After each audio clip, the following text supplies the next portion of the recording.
Welcome to the Flicks Picks and the Nitpicks, and I am your host, Nove718. And we're gonna talk about the Eternals, man. You see it on the screen. It's the new film that will be coming out of Marvel. I believe it's coming out in 2021, maybe 2022. I think it's next year. But anyways, in any event, um, I'm not even familiar with the comic book source. I'll be totally 100% honest with you. I have not even really. I think I've heard of them reading the comic books, and more than likely I have, but I never really looked at them as a team or really got too far into them. So I'm not. I am quite a layman, and when I come into the theaters, it'll be my first time really actually getting introduced to them. I mean, like I said, I've been in comics before, so of course, and I'm a Marvel dude, but Marvel has so many books. But in any event, I'm sure I wouldn't be surprised if I watch certain things play out in the film, and if it's from the comics, I'm I'm more than positive certain things maybe mild may resonate, but when it comes to Eternals, that's like one of the most obscure of characters. Like, I'll be honest with you, like comic book lines, I am just not familiar enough with these characters to really make it an issue. That said, I'm still interested and excited like I would be for any Marvel film. Comic book head indeed, and I'm looking forward to see what they'll do with this new edition. Um, the cast seems quite diverse, and it seems like that's something that they've been aiming to push moving forward. Which diversity as an idea has never been an issue to me. We're a diverse country, etc., etc. I don't want to beat you over the head with the same old long dissertation that everybody gives when it comes to inclusion and diversity to just make themselves sound more impressive than what you need to. I mean, let's be for real. As this nation becomes more integrated, you're going to see it reflect itself as we are being raised together and you're having interracial relationships. It will be a natural occurrence, and I think people forget that you have to push it naturally. And when it comes to those specific groups, I think the best thing you can do is go out of your way to create your own environment, especially with the opening of with the internet wide open. You should create your own niche genre, and eventually, kind of like how Milestone did theirs. And I actually watched an excellent documentary on it by I believe it was Sci-Fi Wire, if I'm not mistaken.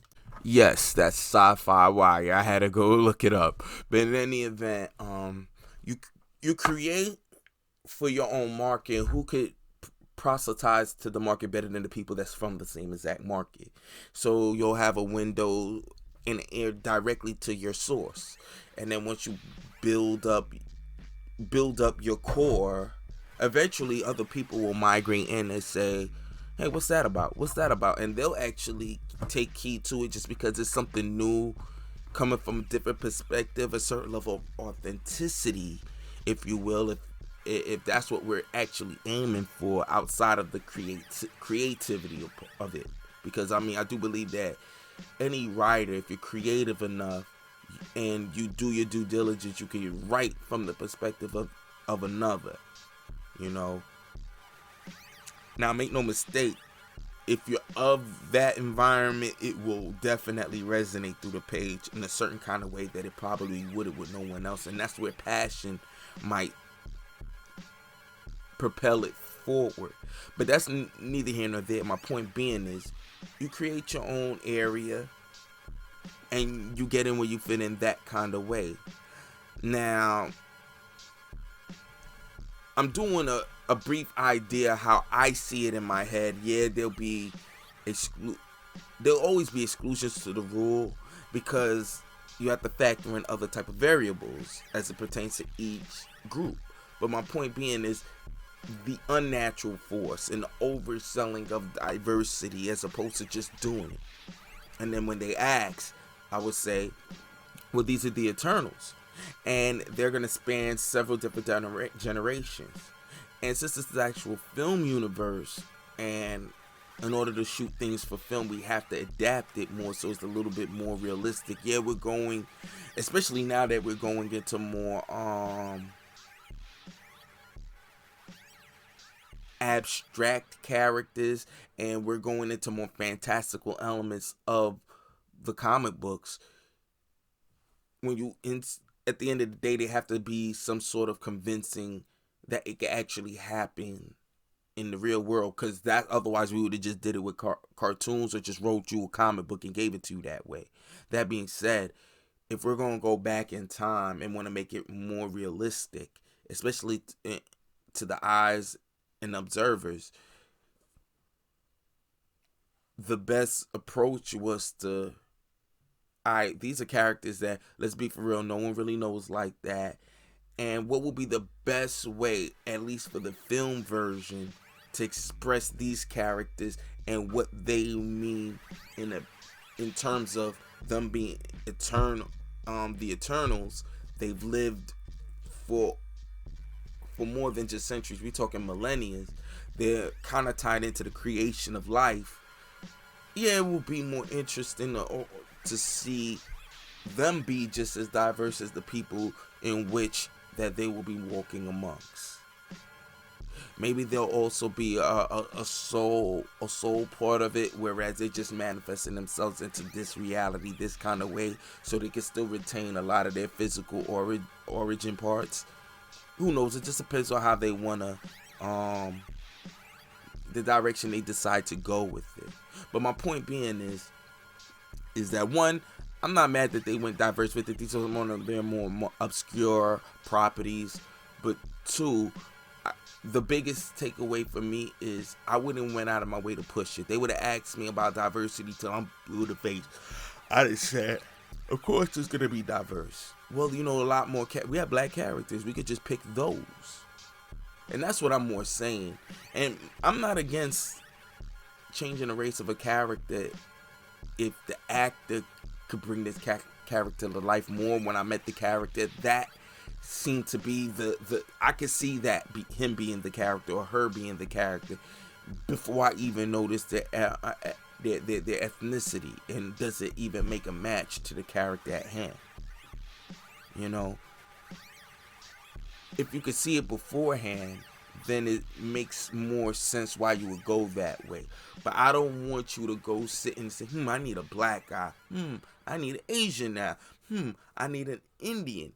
Unless the film kind of prescribes it, I don't see the point of going out of your way like that, because you could miss out on excellent actors. You know, you already prescribed all of them to be a certain kind of way, that you're leading with that before you lead with the talent first. Again, though, I'm old school. I'd rather see these characters look like how they looked in the books. You know what I'm saying? Present the character as they are. And a lot of these characters have black characters. If you're going to do any tweaks and touch-ups with anything, grab the ones from its obscurity and inject some life into them. I mean, that would be the approach I would make before I just start changing it willy-nilly for the sake of just saying, this is what I'm doing. You should pay attention to me because I'm just so progressive. Because all it seems like is just like you're really over-flattering yourself. It's something very self-gratifying about it. Like, not to say they should feel self-gratifying about being diverse, but like, I mean, if you have to be, then that means you're going, you know what I mean? That just, to me, it just seems that is the reason. You're doing it just to feel yourself, as opposed to really, it's a passion. I mean, I want the passion to drive it. You know, the passion of storytelling, the passion of characters. And if you love these characters that much, even if I felt I should racially bend it, it would come from a place of someone that appreciates the source material enough that we found characters that kind of assume the role before they even read the page. Because I feel like when you sell diversity, it comes off very pompous and very empty. Now, I say all of that to say this. I don't all the way feel like I get that from Marvel. They really do take a lot of care in their films. Some films might not be the best as others, but for the most part, all their films are very good, very well done. But at the same time, like I always say, it's pretty much paint by numbers. They don't really try to do anything to rock the boat. It seems like the best they're trying to do, which is more mainstream now, is really diversifying. That's become more of a selling point, and buzzwords is starting to devolve itself into. You know. That said, I'm still excited for as much as I can be for the Eternals. Like I said, I never read the books, so this will be my first impressions of them. And at the end of the day, I'm real curious to know if anybody out here listening, are you really into the Eternals? Drop it in the comment box to talk about it. Let me know a lot more about the Eternals. Let me know, are you okay with the racial swaps? I think for me, they're doing it so they're selling this as that before you see the film, which almost, and it's two ways to do business wise. If it's gonna be a big culture shock, you kind of want to lay it out ahead of schedule so people don't see it and be surprised. But two, it just feels like it's your number one selling point for a film of characters that a lot of people are not really that familiar with, and that would be the worst way to for that to be its first foot forward. I know they're migrating towards creating the first openly gay character, and again, that kind of really goes back to how I feel about selling the minority before you sell the film. Not a big fan of it personally, but I understand the business necessities of it, if you will. That said, I think I could close out with this until we get more behind the scenes info, more pictures, more props. This is gonna be something that I'm gonna pay attention to a little bit, if for no other reason, because I love comics. All these comic book heroes. So again, let me know what you guys think. Leave it down below. Like, share, subscribe. See you next time. And as always, so have a good outro. Chill.